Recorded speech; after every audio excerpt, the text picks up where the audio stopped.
আসসালামু আলাইকুম এভরিওয়ান, সবাই কেমন আছেন? আজকে কুকি রেডি করছি। হ্যাঁ, কাপকেক না, কিন্তু ওই মোল্ডেই আমি কুকিটা রেডি করেছিলাম। দুইভাবেই রেডি করেছি। তো প্রথমে আমি একটা বাটির মধ্যে নিয়ে নিচ্ছি হাফ কাপের মতো সুগার, হাফ কাপের মতো বাটার আর অয়েল মিক্সড করে আমি নিয়েছি। দিয়ে দিচ্ছি একটা ডিম, খুব ভালো করে বিট করে নিব।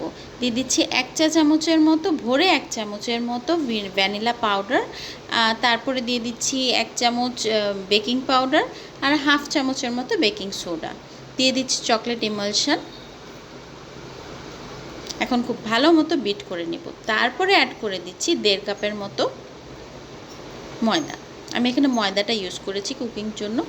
1 কাপ আর হাফ কাপ ময়দা ইউজ করে খুব ভালো মতো মিশিয়ে নেব। দেখেন একটা স্টিকি ডো তৈরি হয়ে গেছে কিন্তু। এখন আমি এটার মধ্যে হোয়াইট চকলেট অ্যাড করে দিচ্ছি।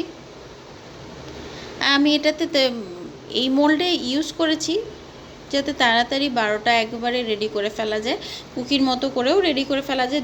দুইভাবেই আমি করেছি। হ্যাঁ, এভাবেও করেছি, আবার এভাবেও রেডি করে ফেলেছি। অনেকগুলোই কুকিজ হয়েছে। এই যে দেখেন এতগুলো কুকিজ হয়েছে না, এর মধ্যে আরও 2টা খাওয়া হয়ে গেছে। তো এভাবে রেডি করেছি, খেতে তো মজা লেগেছেই। আপনাদের কেমন লাগলো রেসিপিটা জানাবেন। Thank you everyone.